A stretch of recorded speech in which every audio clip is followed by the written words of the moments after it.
Well, this time of year, it starts getting to project time on your house. And so the next few weeks, we're going to talk about different types of projects that are good homeowner type projects, safe projects, and fairly easy to do. One of what I want to talk about today is caulking and sealing your walls from air infiltration. These are things that you can do yourself, and I want to just give you some tips on the do's and don'ts, some of the do's and don'ts, and some advice on if you plan to do that. Now, what's driving me to this discussion is that for the next 12 days in our weather forecast, we have 100 plus degrees forecast. And that's the actual temperature. The field temperature is, always 5 or 6 degrees higher than that. So we're getting into some pretty serious discomfort, I should say. And one of the things that happens is that you're running your air conditioner, of course, really literally almost 24 hours a day. And so you want to tighten up that envelope of the building, the envelope of your house as much as you can to save money. And when you're, one of the things that you need to understand is when your air conditioning is running and your return air is running, you're creating a negative pressure in the house. So it's trying to draw air out of the attic. It's trying to draw air out of the walls. It's trying to draw air through windows and doors.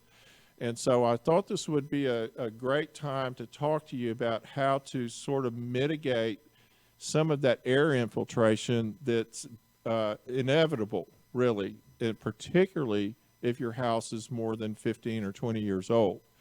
And so the first thing I want to talk about is caulk. And that's the first thing people ask me about is caulking around doors and windows. And caulking is a great way and an inexpensive way to deal with air infiltration because you're essentially, of course, you're just kind of filling a gap with this liquid that gets hard and prevents air from coming in, and dust. One of the things that you'll see this time of year is you'll start to see a bunch of dust everywhere. And that, again, is because you're running that air conditioner so much, it's sucking it out of the walls, it's sucking it out of the attic, it's sucking it through little holes in the, around the windows and doors. And so caulking is the first line of defense, I would say. So let's talk a little bit about caulking. First of all is caulk removal.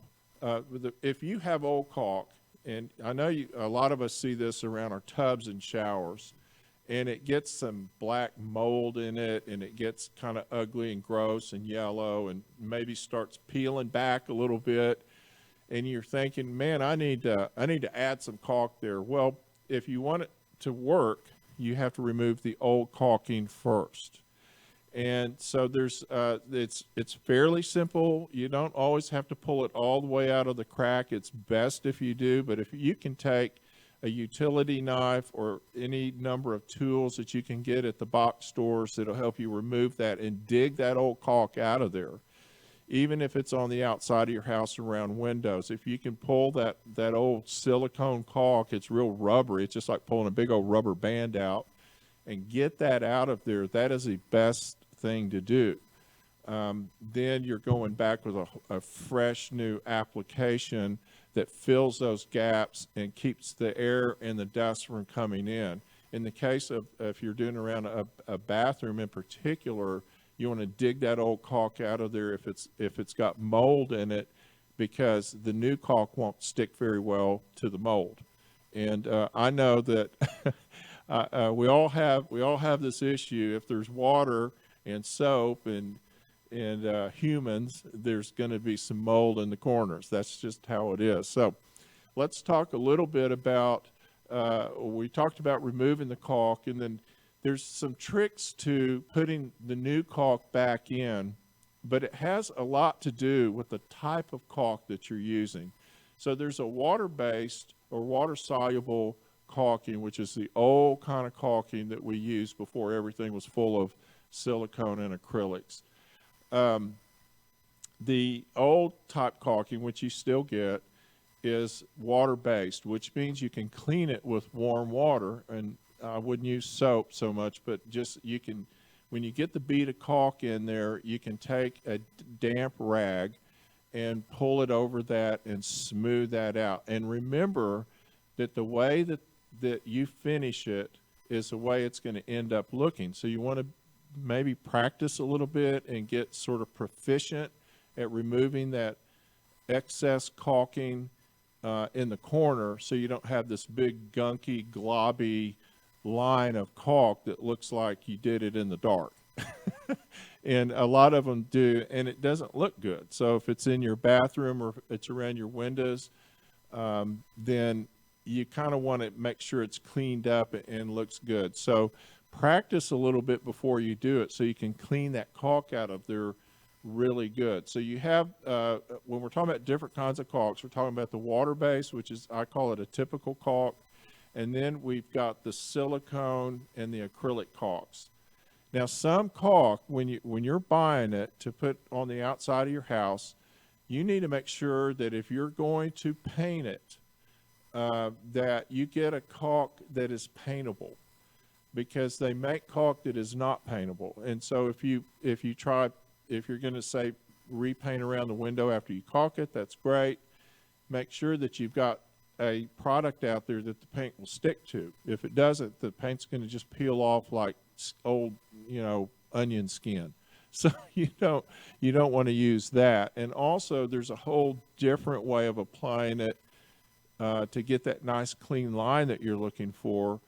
And trust me, this stuff can get so messy and so yucky that you, again, try it and learn how to do it and get a system put together, where you're comfortable getting that excess caulk off of there cleanly. And so that was kind of what I wanted to touch on with caulking. It's not as simple as it used to be because of the variety of products that they have. They also have a variety of colors. And so you have a lot of options. And if you're buying it at the paint store, which I recommend, talk to the salesman about making sure you have the proper product for what you're trying to do.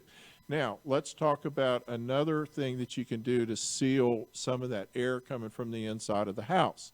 And that is these little foam gaskets. So your light switches and plug outlets all leak air. I don't care I don't care what they are, unless they've had a gasket put around them or they've been somehow sealed, they are leaking air. So when your air conditioning comes on and it starts drawing air in back through the system and putting a pull on that air, it's pulling air through those.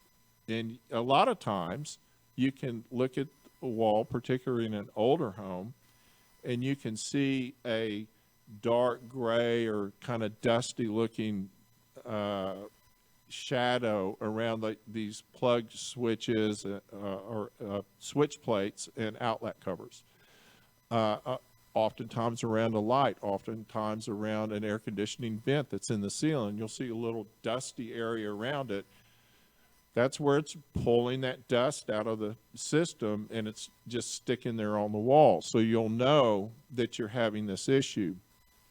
And this is affecting everything inside your house. So it's sucking that dust out. It's broadcasting it everywhere, on top of your furniture, in your carpet, in your furniture, seats. And so you want to try and prevent that. And also, you don't want to air condition it. You want to just, it's also going back into your system. It's going through the filter, and the filter doesn't pick up. It gets put on stuck to the coils, and the coils get dirty and blah, blah, blah. And it's just this whole nightmare scenario.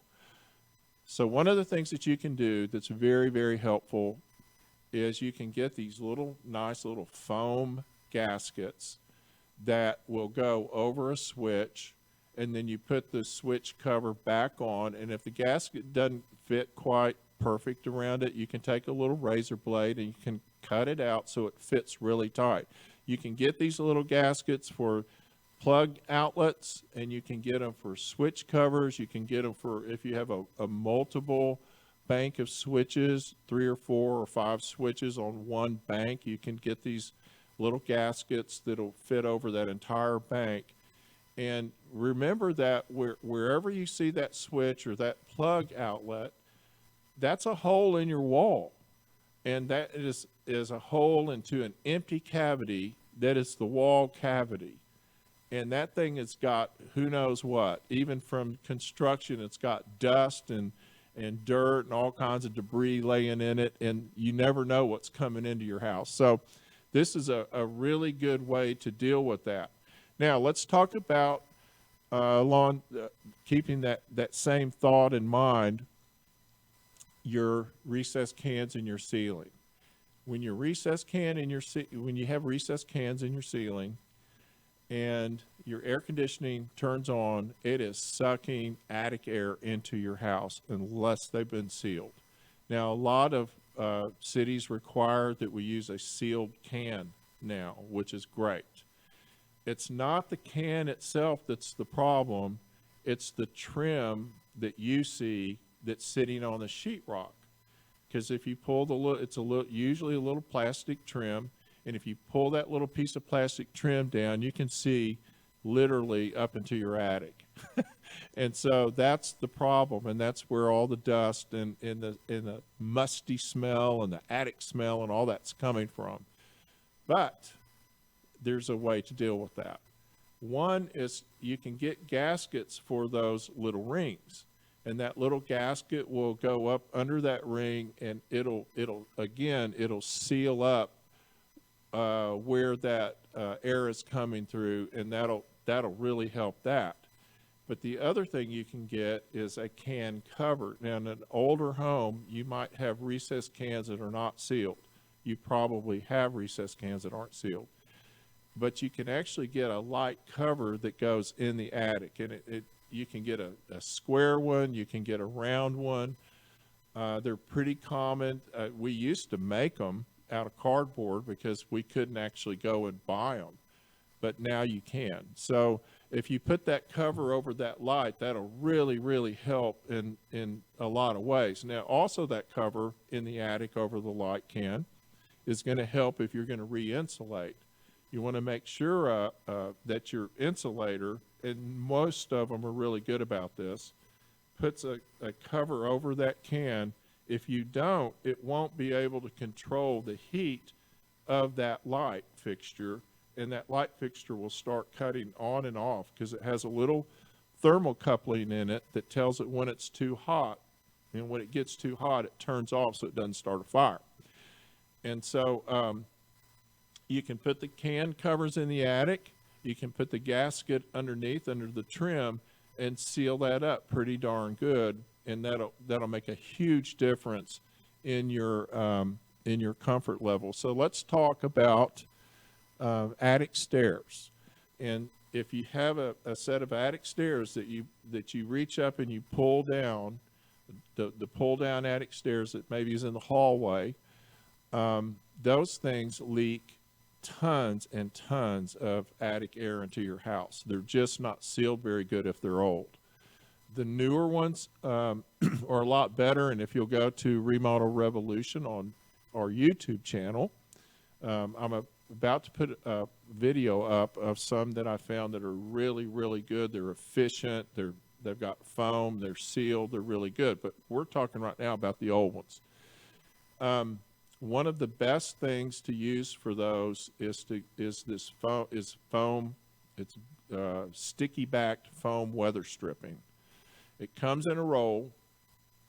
It's cheap, and if you'll just take the time to put that around that door, so when it closes against that foam, you can make a huge difference in the comfort of your house and in the smell. And that's the main thing. I'll walk in houses all the time, and I will smell musty attic air, and I know immediately that they've got air leakage issues around lights or maybe an attic stair. So these are just some tips I wanted to throw your way today because it's going to get hot. You're going to be looking for ways to deal with all this dust and stuff that's going to be showing up everywhere because your air conditioner is going to be running 24 hours a day.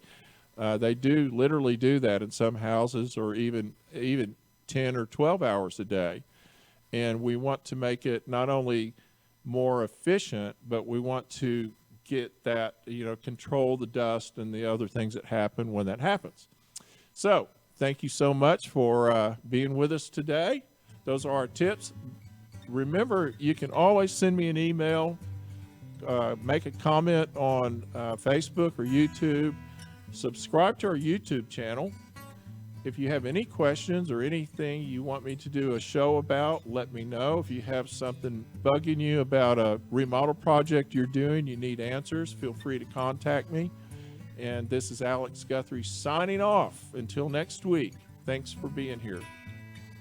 Hey, don't forget to follow us on all your social media, like us on Facebook, subscribe and share on YouTube, and check us out on all your social media platforms. Don't forget to watch Remodel Revolution on your smart TV on Texas Weather Tracker TV. The views and opinions of this program are for educational and entertainment purposes only and are not intended to replace the recommendations of a hired professional.